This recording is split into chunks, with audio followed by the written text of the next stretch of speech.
They were fishermen. Peter was definitely a fisherman, but so were James and John and Andrew. They were fishermen. What happens when I just come with you and we're going to volunteer with you and I'm part-timing with you and I'm just coming with you to part-time volunteer with you and I end up working with you for nothing and leaving my job behind? Do I forget what I know? John said if we had not called out to him, he would not have seen us. Peter said, if it be you, bid me. The reason why I know it's not a boat that they were on, because Peter had a boat, and him and Jesus sat right face to face right across from each other, right? And then Jonah, the ship that he was on, there was upstairs and downstairs to it, right? So I thought that was a little bit more involved with it. I think Paul was on ships like that, but the boat that Peter had, they didn't have upstairs and downstairs. It was just us sitting here. Why do I know that? Because they sat down facing each other, and a couple of times Jesus would get on Peter's boat, so the multitudes could not reach out to him and grab him, right? He would preach from the boat, standing or sitting on the boat. You can't preach to people that are sitting on the shore from the downstairs level of the boat. You can't do it.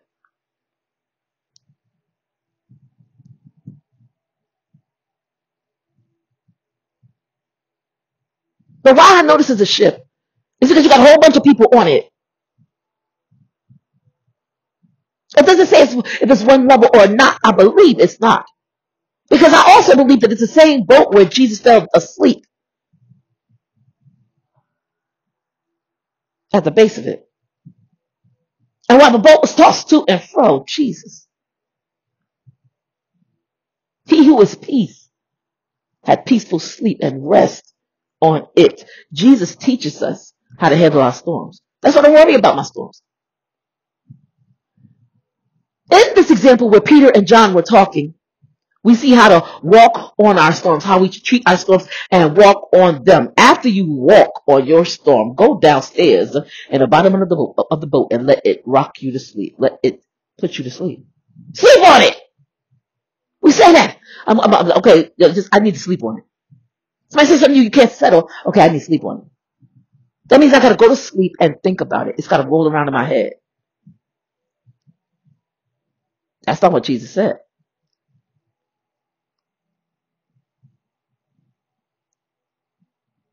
The sleep on it was done by action, by him, right? So he was tired, so he went to sleep.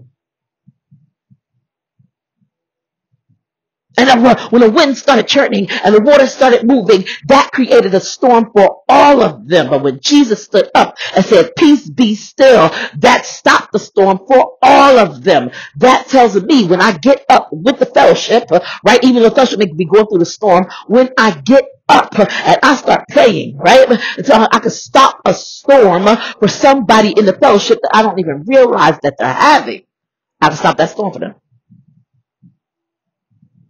The storm doesn't die out completely. What happens is you hush the storm. So now the storm may still be there because water is there. Water, everywhere there's water in the Bible, there's a storm. The storm in the form of water, because you're in a boat, you're on water, right? So the storm is still there because the water is still there. The wind is not going at high speeds, but the wind is still there. You die if it didn't. You choke to death. You wouldn't have any air. So the wind is still there and the water is still there. So the storm is still present. The difference here is that I know when I'm sleeping through my storm, I wake up and when I see the winds are raging and the water is going crazy, all I gotta do is speak to the storm. Speak to the storm. Speak to the mountain. You watch change when you start speaking. Sleep and speak. That's all we're really called to do. Sleep and speak. The problem is we must say the right thing. John said if we had not called to him, he would not even seen us.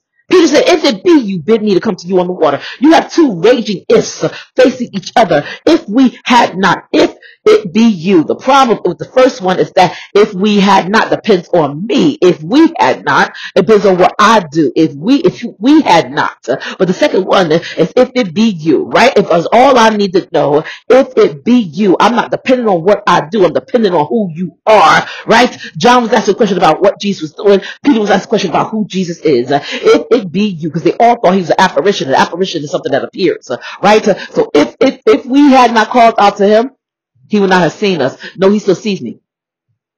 And he reacts to what I see based on what he said it before. Faith. He reacts to what he sees when he looks at me based on my faith. Jesus sees it all. Jesus sees what you're going through. He reacts to what he sees based on your faith.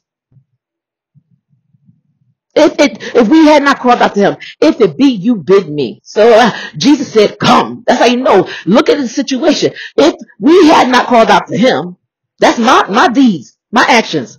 I'm saying he sees me based on my deeds. So he didn't respond to that.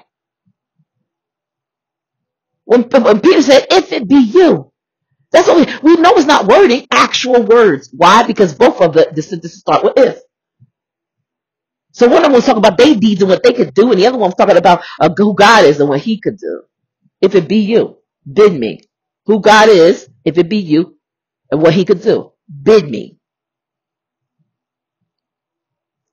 At the end of the day, when you see a storm raging, get yourself together and ask God to bid you. When I see a storm in front of me, that's a chance for me to show off who I am in the spirit. I like to open the window and pray with my arms out of the window and worship when it rains.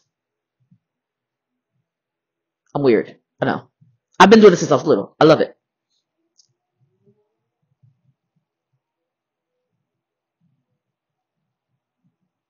If it be you, bid me. I did get mad at Peter when I first read the scripture. Because he was on fire 1 minute, and the next 2 minutes, he was outside of the boat on the water, sinking, not walking. And I said, what happened?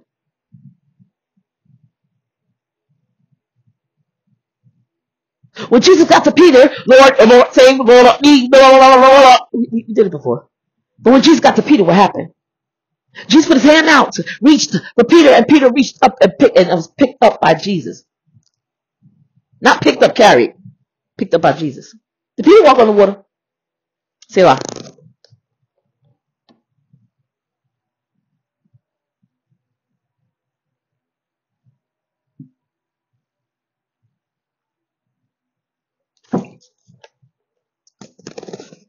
If we get really detailed, why were they there? Let's rewind. Okay. So they're all at a service. Jesus is preaching, right? The people are hungry. Jesus says, okay, you guys get in the boat and meet me on the other side. My question is, on the other side of what? See, you can say to me, meet me on the other side. And I'm like, okay, on the other side of what? On the other side of my pain? On the other side of my trouble? I think today was on the other side of their fear. On the other side of my fear. Why? Because Jesus held true to it. I said, how is it that they got in the midst of the sea, and never made it to the other side? When Jesus said, meet me on the other side. Could it be, I'm telling you, could it be that, right, Jesus be calling me to ask me, or to tell me to meet him someplace, and because I want to walk out in faith, I won't make it to where he's calling me to be. We've seen a picture of this, right, when they were all afraid, after Jesus told them, meet me in Galilee. He sent message through the angels to meet him in Galilee. We don't know it's in Galilee, and we miss what's in Galilee, right? The Bible lets us miss it, but we don't complain about it because we don't realize we may have missed something great, because Jesus did not tell them to meet him at the tomb or at where the cross was, right, or inside their houses. Jesus told them, right, to meet me in Galilee. Who went to Galilee? Nobody. Because the women went to the tomb first, right? The angels told them, tell the men to meet me in Galilee. So the women were not assigned to go to Galilee. But they told the men. And when they told the men were still scared. So the men bounced back and forth between the different houses. And they went fishing. But they never went back to Galilee. You got 40 days. And 40 is a picture of testing. Could it be that Jesus is trying to get me? He's testing me, trying to get me to do what he's asking me to do. I got that 40-day period. Same type of day that Noah dealt with. The 40-day period. It's a picture of testing, right? That's if you love me, you will obey my commandments. Did they love him? I can't even really go deep into that because of the fact that I know there are times when I don't obey. I love Pastor David. And I want to do what he's telling me to do. So bad. I want to do what he's telling me to do to the letter. The problem is I have a problem listening. It's not that I'm not listening to him. No, I'm listening to everything he's telling me. I just miss it. Because I want so badly to do what he's telling me to do. I think while he's talking and I don't listen. I miss half of the situation, half of what he's telling me to do. So in that instance, right, when I ask him for more information, he's frustrated. So when I ask him for information, I'm asking still amiss. Why? Because the last time we talked and I told you to do this and you still have not done it. You have missed it. If you had done what I told you to do and followed the letter and the instructions the way I told you to do it, you would have what you are asking for. But you don't have what you're asking for. And you wouldn't even need to ask for it because you would have it. But you don't have what you're asking for because when I told you stop yelling at that person over there and go to Galilee and meet me over there, I was standing there waiting for you and you did not make it there. There's a problem with it because we have missed Jesus a lot. Because Abraham, didn't he miss Jesus too? Jesus said, I will be back here. I'm telling you, this is what I do with Pastor David. I will be back here this time next year. And Sarah will have a son. Yes, Sarah will have a son. What did I just say? Sarah will have a son. We're going to name him Boo-Bookins. I'm going to give him a teddy bear. I'm going to get teddy bear right now. I'm going down Old Navy or Old Lots. Big Lots. And give me a teddy bear from the baby. Wait, I don't even know what's going on. You know what the sex is going to be? I don't know what the sex is going to be. Do I get a blue teddy bear or a pink one? Maybe a green one says you and sex. You and I sex, right? Maybe I get a green one. No? You going to come to the baby shower, Jesus? You going to make us a cake? What did he tell you to do? He never told me to go to Big Lots, go find a teddy bear, go do this, go do that, right? As a matter of fact, there's something he told me to pay attention to, but he never hasn't told me to do anything. And so based on what people tell us when we're listening to them, even when they love us, we are making a list constantly of what God needs to do. Why? Because I used to get slapped all the time for not keeping track of everything Lois said. Everything Lois said to do.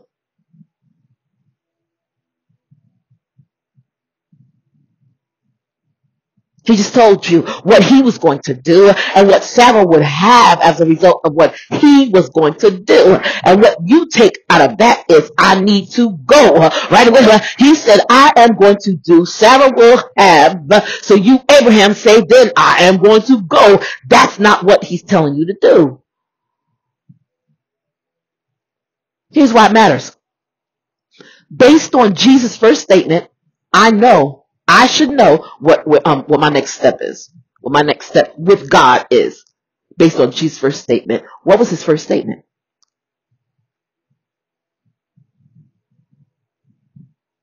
This is why I say I do this with Pastor David. Because you don't pay attention to the fine lines and fine details in the statement. This is why I feel like a teenager. I love him. He's my dad forever. I feel like a teenager. Because I'm selfish. So I hear what I want to hear. He said, now true, while he's talking, Ian came up and said, gave his father a cookie update, which I thought was awesome. If I could, that was my optimum job. So after the cookie update, Pastor Dave don't know this. I went to Miss Andrea like last Wednesday. And I said, I want to get kids cookies. But what cookie was that Ian was talking about? It was some kind of weird cookie, like a weird name for a cookie. But he loved it. So it's like, okay, that's the perfect cookie. Whatever that was. Then Abby came up and said hi to me. She's so precious. She's so cute. I look at her and think like Sophia. They're so precious. And then Emma came up and I was talking to her father, but she comes to slid in front of me. And I said, wait a minute. She's my height. I looked I said, sure. I said, oh, Lord, wait a minute. This is disrespectful. And then she slipped in front of me. I turned at one moment and I turned back around and all I saw was a head and hair. I think they just used to be talking to their father, so it's kind of like whatever. So, I think they should be like that. The whole time I'm looking at Abby, Abby's waving at me, and it was just slipped right in front of me. All I saw was a head and hair. And I missed it. What did Pastor David tell me to do?